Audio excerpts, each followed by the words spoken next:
గౌరవనీయులు కొనిదెల పవన్ కళ్యాణ్ గారు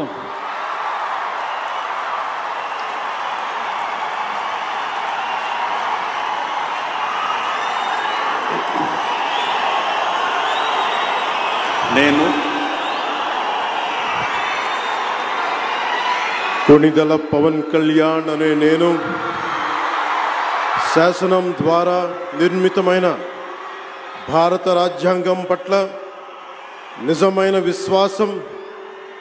విధేయత చూపుతానని, భారతదేశ సార్వభౌమాధికారాన్ని సమగ్రతని కాపాడుతానని, ఆంధ్రప్రదేశ్ రాష్ట్ర మంత్రిగా నా కర్తవ్యాలను శ్రద్ధతో అంతఃకరణ శుద్ధితో నిర్వహిస్తానని, భయం గాని